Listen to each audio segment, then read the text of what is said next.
আসসালামু আলাইকুম। ওয়ালাইকুম সালাম। জি আপু, কথাগুলো জোরে বলবেন, আপনার কথাগুলো রেকর্ডিং হচ্ছে। আপনার নাম কি আপু? আমার নাম হচ্ছে মৌসুমী আক্তার। ও, আপনার ঠিকানা কোথায়? আমি কুমিল্লা কান্দিরপাড় থাকি। হুম। আপনার পরিবারে কে কে আছে? আছে, আম্মু আছে, ছোট একটা বোন আছে। ও, আপনার বয়স কত? আমার বয়স হচ্ছে 19। হুম, বুঝতে পারলাম। কাজকর্ম কিছু করেন নাকি না?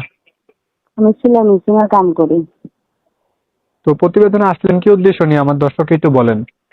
প্রতিবেদন আসছি ভালো একটা মনের মানুষ চাইতে, যে সুখে দুঃখে সবসময় পাশে থাকবে, কথাটা যে ঠিক রাখবে, ভালো একটা হৃদয় মন ব্যক্তি, বড় মনের মানুষ যদি পাই হুম, তাহলে জীবন বানাবো। এই জন্যই প্রতিবেদন আসছি। গরিব বুঝতে অসাধু পারলাম। ভাইয়া। তো বুঝতে পারলাম, যদি আপু কোনো দেশ বিদেশ থেকে কোনো দর্শক আপনাদের সাথে সম্পর্ক করতে চায় এবং কি আপনাকে বিয়ে করতে চায়, আপনার কোনো আপত্তি আছে? না না, কোনো আপত্তি নেই। আচ্ছা আপু, আপনার সাথে যোগাযোগ করার জন্য প্রবাসী ভাইয়েরা ইমোতেও যোগাযোগ করতে চাইতে পারে। আপনার ইমো নাম্বার আছে? জি জি, যে নাম্বারটা কথা বলতেছে এটাই আমার ইমো নাম্বার। আচ্ছা ঠিক আছে।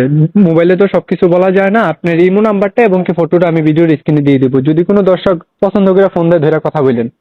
আচ্ছা ঠিক আছে ভাই, আচ্ছা ঠিক আছে। আসসালামু আলাইকুম। ওয়ালাইকুম সালাম।